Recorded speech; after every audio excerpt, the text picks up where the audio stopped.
Someone with a ton of money will buy work. You work for money. So if somebody has a ton of money and they ask you to do something, if you're desperate, you're going to do that. You're going to follow whatever they say do if you need money. So these wealthy people are running this country, and it's so sad because in order to compete with them, you can't compete with them with the laws because they're in control of the laws. The way you get them to change their actions or even just take away the masses that are paying attention to them, you're not competing to try to knock them down. You're trying to compete to lead, to take the followers from them. So it's like if people are focusing on this and it's so bad, why not create something that's so good and put their focus on what's good? It's going to take the attention away from them, and then it's also going to take them the money out of them. So if they're losing money, they're going to crack down. They're going to do exactly what they've been giving everybody else to do. Oh, you have to do something very uncompromising, or you have to go against your morals or beliefs, or you have to do something that you really don't want to do because I'm paying you, so you have to deal with it. Or else, what else are you going to do? So when you have a lot of people who have that mentality, and you have neighborhoods where you just have to fall in line or resort to drugs and doing a game where you can figure it out, there's no opportunities there. There's no clean or good opportunities there. So we have to create more opportunities. We can't depend on the government and say, oh, can I get a loan and pay for my business? It's extremely hard to get a business loan. It's extremely hard to get any type of loan with this credit-based society right now. We have so much power. The internet and social media and the technology, it has its negatives if the wrong person is doing too much, abusing of it, as far as using it too much and not focusing on the real world. It's negative for those people. But social media in itself, if you use it the right way, it's very powerful. Someone across the world can see what you're doing hours after you do it, minutes after you do it, the moment you put it out. The moment you put it out, somebody from China can say, wow, what is that? Boom, and you're connected with somebody in China. You're connected with people in Japan. You're connected with people in Europe, all over, with the click of a button. So the world is literally ours. Like, we can control our destiny. Like, it's cliche. It's not cliche. It's realistic. Why would a world be created if it can't be created? Like, if the world was created, that means you can create a world. You can create your own world. It's possible. It was done.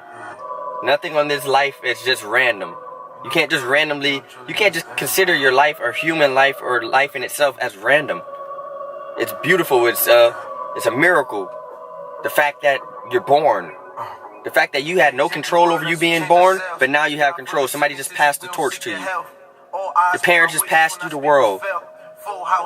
They brought you in here because they want you to take over. When you have children, you give it to your children, but you have the world once you're alive. And then now with my mindset, I keep going more and more.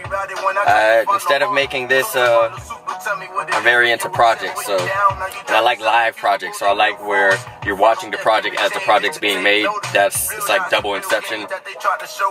I'm on to some new type of shit, but I want it to be where this is like a 4-part series. So I'll post this like once every 3 or 4 days. Gotta keep them quick. Before it would be like, okay, this is how the world is changing and how technology and media is changing. When back in the day, it would be, you would see something in the movie theater, that was your way of seeing something.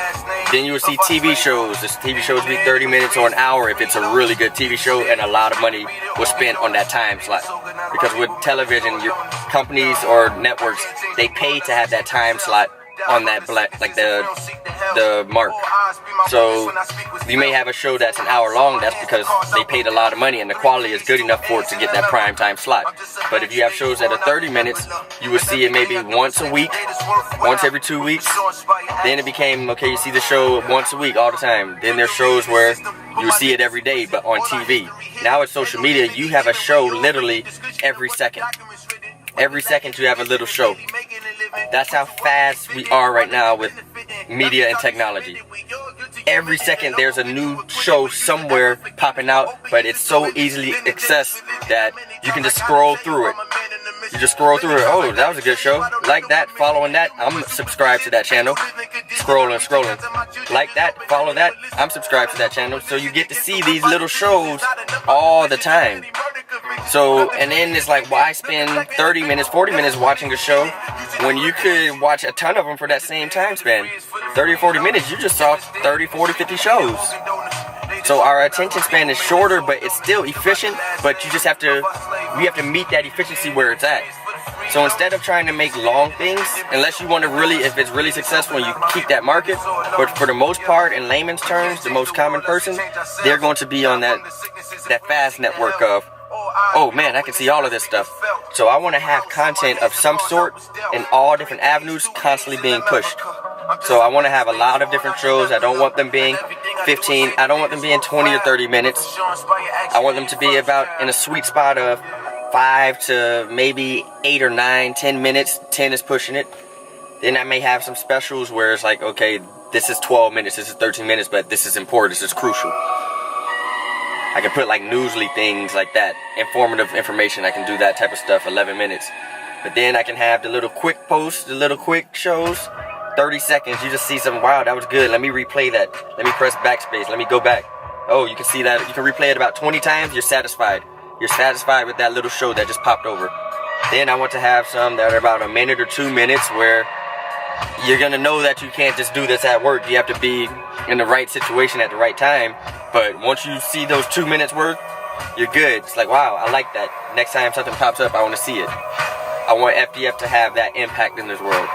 Because if we can have that impact before too many people jump on that impact, even if there's a lot of people jumping on it, the fact that we have people watching and following and they have our attention, well, we have their attention and they have our attention both ways, actually makes sense, then we're going to be able to take over more. We'll be able to control our business, especially if our numbers are right and our business is right.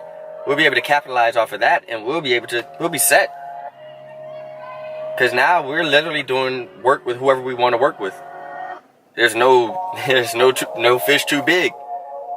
We can go after big corporations because we have the resources, we have the talent, we have the skills. I know our generation is going to be the best thing for this world.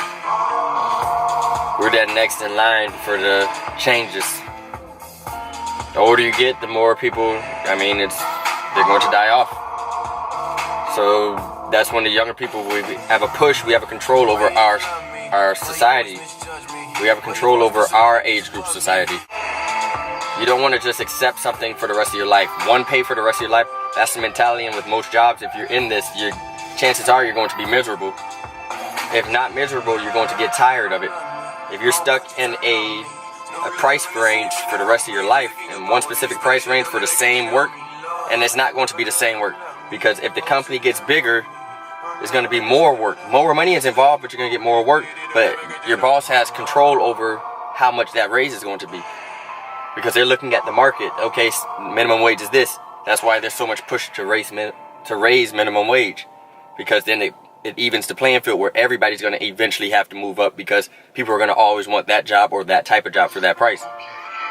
It's like when you don't own your intelligence, you allow somebody else to dictate your quality of life.